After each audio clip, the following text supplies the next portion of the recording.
His Excellency General Yakubu Gowon, the former head of state of Nigeria. When I was a kid, we used to wear a cap and I wanted to be a soldier actually, but somehow it didn't work out that way. But with your beautiful wife and Mama Victoria Gowon, she was so beautiful when you married her. She's so beautiful now, and I don't know how you guys do it, but thank you very much for taking good care of Papa, and Papa for taking care of Mama as well. His Excellency President Olusegun Obasanjo, His Excellency President Goodluck Ebele Jonathan, my boss, His Excellency former Vice President Amadi Sambo. I'm enormously honored and humbled that Excellency's presidents and heads of state of African countries have traveled to be here specifically for this occasion. I would like to especially appreciate and thank you, Your Excellency Samia Suluhu Hassan, President of the United Republic of Tanzania, and my dear sister and friend, who gladly agreed to be the chairperson for this occasion. Thank you very much, ma'am. I'd like to recognize and immensely thank Son Excellence Azali Assoumani, le Président de l'Union de Comores, et qui est aussi le président en exercice jusqu'à quelques jours au niveau de l'Union africaine. Vous êtes un exceptionnel leader, un exceptionnel frère. Merci pour vous et maman pour être là. I was just saying thank you very much for him for being here. My big sister, President of Ethiopia, Her Excellency Sahle-Work Zewde, thank you for being here, my big sister. And let me thank the President of the Republic of Togo, my dear brother and friend, represented by my sister, the Prime Minister, Her Excellency Victor Odogbe. Merci beaucoup. The former President of Ghana, who was here, I just saw him, John Dramani Mahama, thank you, sir, for making time to be here. What a great honor for Nigeria, and what a great honor for Africa. Thank you all very much. I'm also greatly honored to have here at this event Your Excellencies in your large numbers, executive governors all across the states of the Federation. Thank you very much for coming. Former governors, distinguished senators, members of the House of Representatives, honorable ministers, ambassadors, including the Dean of the Ambassadors of Africa, all the way from the United States, Ambassador Mumbuli. Thank you for being here to represent all the ambassadors in the United States. My special thanks goes to my brother, His Excellency Babajide Sanwo-Olu, Governor of Lagos State, for your extraordinary hospitality in welcoming all of us to Lagos, Nigeria's economic capital and center of excellence. I also wish to thank my own governor, His Excellency Dapo Abiodun. Thank you for being here. Let me thank Your Majesties that have been here for all of your prayers and support. Thank you all very much. Let me now turn and thank with deep appreciation and gratitude the Obafemi Awolowo Foundation for selecting me to receive this distinguished award. My special thanks go to Ambassador Dr. Dosunmu Awolowo Dosunmu, Executive Director of the Obafemi Awolowo Foundation. Thank you very much for all of your great support and recognition. The Chair of the Obafemi Awolowo Foundation, former Head of State General Yakubu Gowon, as well as the Chairman of the Selection Committee, Obafemi Awolowo Prize for Leadership, Chief Emeka Anyaku, the former Secretary General of the Commonwealth, who is here with Mama Anyaku. Thank you very much, sir, for everything. And we always used to watch you when you were Commonwealth Secretary General, and your English was even better than that of the Queen's English. And so we all wanted to speak like you. My immense gratitude goes to all those who nominated me for this award. Dr. Goodluck Ebele Jonathan, my former boss, former President of the Federal Republic of Nigeria, who nominated me for this award. It was my greatest honor to serve Nigeria under him as Minister of Agriculture.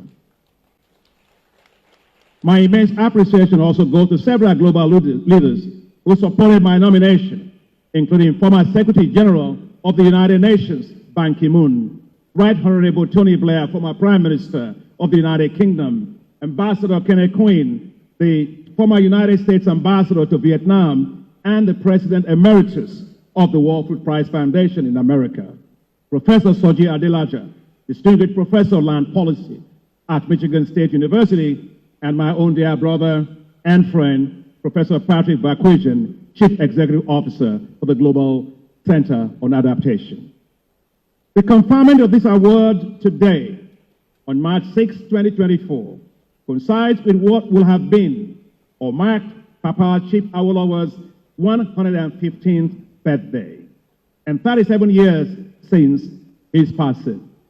I guess with that, I can lift my eyes towards heaven and say, happy birthday, Papa. May Chief Obafemi Awolowo's soul continue to rest in peace, even as we draw inspiration, inspiring lessons from his life, his policies, and philosophy. I have received several global awards by God's grace, for which I am very, very deeply grateful. But receiving the Awolowo Prize for Leadership is particularly very special. That's because it brings back to me personal memories. Growing up in old western region of Nigeria in the 1960s, only one name was synonymous with people-centered development: Awolowo. We lived in the same community with, as the sage, in Okebola in Ibadan. As a young child, passing by the frontage of his house was my favorite pastime. I remember peering over its low walls to see if I could catch just a glimpse of the man who transformed the lives of millions in Western region. My father was so enamored with Chief Awolowo, or by Chief Awolowo, he devoured his books, writings, and articles. The name Awolowo was a constant guidepost for every discussion in our home. So much was my admiration that when I was 19 years old and Chief Awolowo ran for president under the Unity Party of Nigeria in 1979, my friend and myself and a close friend of mine, and I think that friend you can understand is Dr. Oladokun, who has been the moderator of this event, we came all the way from University of Ife. We wanted to catch a glimpse of him as he addressed people in Lagos. When we arrived at Tafabalewa in Square in Lagos, the stands and the grounds were packed to capacity. The gates were locked, but we were absolutely undeterred. We had traveled all the way from Ife and will not be denied. So we climbed the tall steel gates of the square. An unbelievable height, actually, if you think about it, when I look at it today. Once we scaled through, we ran up close to the stage where he was speaking from, and proudly stood just one arm's length from him and his dear wife, Mama Hannah Dideolu Awolowo. Just a glimpse was enough. We listened with rapt attention to the exposition of his plans for Nigeria. We were mesmerized. Like a fragrance, his words took our breath away. We could smell hope in the air. Hope that Nigeria will be great. Hope that education will be free at all levels. Hope that there will be health for all. Hope that the remarkable transformation witnessed in Western region of Nigeria in education, in agriculture, in health and infrastructure, undergirded by a highly professional and disciplined civil service, will soon take hold all across Nigeria. Like the refrains of an orchestra, the sounds of owl, owl filled the air. As our hopes were raised, we could see a new Nigeria. Alas, this was not to be. Nigeria missed its best opportunity to be great under President Awolowo. Chief Emeka Ojukwu said of him, the best president that Nigeria never had. Let me say today very clearly that Chief Awolowo was bigger than Nigeria. He was the pacemaker, the pace setter, the front runner for development in Africa. His intellectual capacity, vision, pragmatic social welfarism helped him to accomplish what was seemingly unimaginable at the time. He built the first skyscraper in Africa, the Cocoa House. He built the first television station in Africa, WNTV. He built the Liberty Stadium, the first of its kind in Africa. He implemented a blueprint for development that focused on building human capacity through massive programs to educate people, develop skills and lift people out of poverty, provide massive infrastructure, and develop institutions that turn farmers into wealthy entrepreneurs. I dare say that Chief Awolowo implemented the Sustainable Development Goals decades before that phrase was coined. He was an inspiration for Africa, far beyond the shores of Nigeria. His philosophy, Awoism, was studied globally and helped shape programs and policies in other countries. And talking of other countries, I just have two people I want to just mention. Chair Gumede, please, from South Africa. Please, Juju, also from South Africa. Please rise. You will recognize him as being in the parliament in South Africa. Thank you for being here. Today, Your Excellencies, my lecture is titled, Making a New Nigeria, Welfareist Policies and People-Centered Development. From my early days, I was influenced by the same drive as Chief Awolowo. I promised myself then that if I ever got into any position at all, I will run welfareist and people-centric policies. My heartbeat has always been about people, nothing more and nothing less. My life is only as useful to the extent that it is used of God to do my utmost to transform the lives of people. Awo inspired me.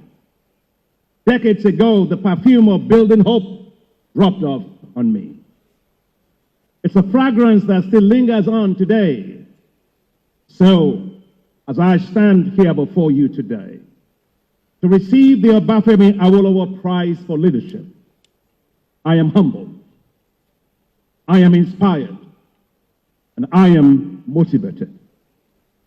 I feel a new sense of responsibility. I'm reminded today of the words of Martin Luther King Jr. History has thrust upon me a responsibility from which I cannot turn away. Yes, I have a dream of a better and prosperous Nigeria, just like every single one of you here today. Yes, I have a dream for a globally respected Africa. Yes, I have a dream that Africa will not be condemned to the bottom rungs of the global economic ladder. I refuse to accept poverty's imprint on Africa. I still believe that Nigeria will rise again. And I still believe that Africa will shine and fulfill its destiny globally. I still believe that we shall be who we were meant to be. Today, I accept this prize as a trustee of hope for millions of our people. You bestow upon me this honor, this great honor, at a momentous period of great global challenges, from rising debt, climate change, fragilities, and vulnerabilities. Your honor is a call to do more amidst these challenges. So therefore, I celebrate, but with measure, as I know with all humility that the work of making Nigeria great, and by implication making Africa great, is still in progress. It is my lifelong mission, by the special grace of God, to do all I can to improve the lives of all Africans. The wind of challenges may sometimes shift us away from our destined path, albeit momentarily, but we shall overcome our challenges. Nigeria must dream. Africa must dream.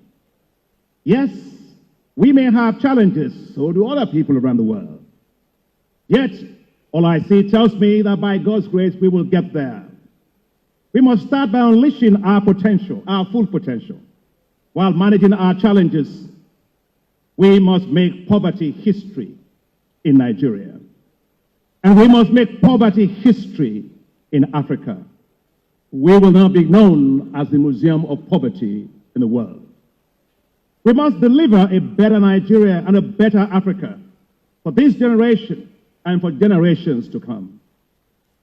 Given the high level of poverty in Africa and in Nigeria and in other countries, what is needed are welfare-based policies that exponentially expand opportunities for all, reduce inequalities, improve the quality of life of people.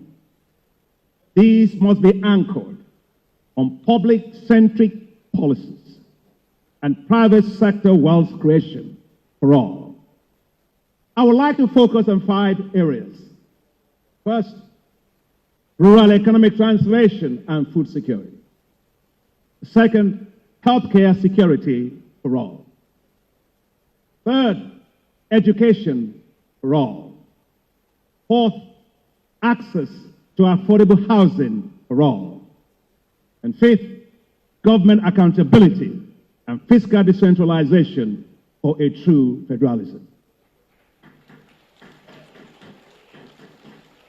First, Nigeria must completely transform its rural economies to ensure food security for all. A better Africa must start with the transformation of our rural economies. And that is because 70% of our population live right there. Rural poverty today is extremely high. And at the heart of transforming rural economies is agriculture, the main source of their livelihoods. When agriculture moves away from being a way of life to a business, everything changes. Higher incomes, higher wages from agribusiness will support education and health and spur even greater job creation for millions of youths. As a young student who attended high school in a village, I remember when I went to the village school, the great school, but it was in a village. I went to Igbo Baptist High School, fantastic school. And I remember asking my father, why you went to Igbo College? Why did you send me to a village school? He looked at me and he said, I don't know what you are going to ever be in life. But if you live in a village and you understand the challenges of poor people, if God ever makes you anybody important in life, you will know exactly what to do. I witnessed in that school, in the village, the high correlation of agricultural performance with education. Several of my classmates, and many of them are here today, and thank you for coming, my classmates, were children of farmers. I noticed then that when agriculture season was good, they stayed in school. They performed well in school. But when the season was poor and agriculture did not perform, several of them dropped out of school or attended intermittently. The decision by Chief Obafemi Awolowo to start with the transformation of the rural economy was a very, very sound policy. The establishment of farm estates, the expansion of rural farm roads, supported professionally by well-run marketing boards, helped to stabilize the prices of farm produce. It's worth noting, Your Excellencies, that the prudent fiscal management of the cocoa revenues power the economies of the states that then constituted the Western region. These revenues allow the government to embark on an unprecedented idea, an audacious idea, free education and free basic health care services. It was common then to hear the phrase, Agbeloba, Farmers are kings, uttered with great pride. We must give new life to our rural areas. If Chief Awolowo could do this in the 1960s, then there is no reason why rural economies today should be immersed in extreme poverty. Clearly, rural economies have been abandoned in most places, in planning and in terms of policies. Today, they have become zones of economic misery. The pauperization of rural economies. To get out of the economic quagmire, there is a compelling need for the restructuring of Nigeria. Restructuring, however, should not be driven by political expediency, but by economic and fiscal viability. Economic and financial viability are the necessary and sufficient conditions for political viability. If there was one attribute that defines Chief Obafemi Awolowo, and there were many, it would be his visionary boldness. He went where others feared or failed to go. In the process, decades later, his footprints remain in the sands of time. Likewise, today, in Nigeria, we need men and women with vision who are willing to take bold decisions. Surgeries are tough. They are better done well the very first time. The resources found in each state and state groupings should belong, in my view, to them. The constituent entities should pay federal taxes or royalties for those resources. But let's be clear, the achievement of economically viable entities and the viability of the national entity requires constitutional changes to devolve more economic and fiscal powers to states and the regions. The stronger the states or the regions, the stronger the federation units are going to be. In the process, our union will be renewed. Our union will be stronger. Our union will be equitable. Our union will be fully participatory. Excellencies, ladies and gentlemen, we must be audacious. Instead of a federal government of Nigeria, we could think of United States of Nigeria. The old will give way to the new. We will change the relational mindset between the states and Abuja. The fulcrum will be the states, while the center will support them, not lord over them. With good governance and better accountability systems, and a zero tolerance for corruption, more economically stronger constituent states will emerge. We will unleash massive wealth all across the states, working together. A new Nigeria will arise. To do so, we need all of us, not some of us. From our forgotten rural villages to our boisterous and dynamic urban areas, from the sparks of desire in the eyes of our children to the lingering hope in the hearts of our youth, from the yearnings of our women and mothers and our fathers and our men for a better tomorrow, and the desires of the old that our end will be better than our past. From the hard-working street vendors and small businesses to the largest business conglomerates, we must create a movement of hope. Hope for a better Nigeria. Not a Muslim Nigeria, not a Christian Nigeria, not Eastern Nigeria, Western Nigeria, Northern Nigeria, or Southern Nigeria. For one Nigeria, a new Nigeria created by renewed commitment to turn our amazing diversity into our exceptional strength.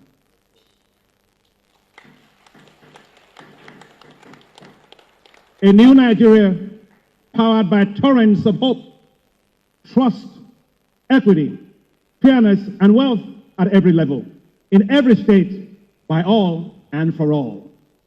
We have the capacity to do this and make it happen. We must rise above mistrust and divisions and make history. Not the history that is written about us, about northern Nigeria, southern Nigeria, eastern Nigeria, or western Nigeria. No, not the history of divisive political parties, but a new history that we commit to write for ourselves, the history of a new Nigeria. We are the history makers. So let us collectively commit to make history for a new Nigeria. The darkness of today will soon fade. It will not be long before our star shines brighter as a nation. As welfareist policies and people-centered policies, as espoused by Papa Awolowo, which I believe strongly in, spur shared wealth. A nation where majority prosper, not just a privileged few. A nation that provides real opportunities for the youth. A nation where equality of opportunities for women is a reality, not a dream. A nation where hope is ignited and dreams are realized. A nation known for wealth, not poverty. A nation set on a hill whose light will never be hidden. A new Nigeria we all can collectively call home. So help us God. And I thank you very much.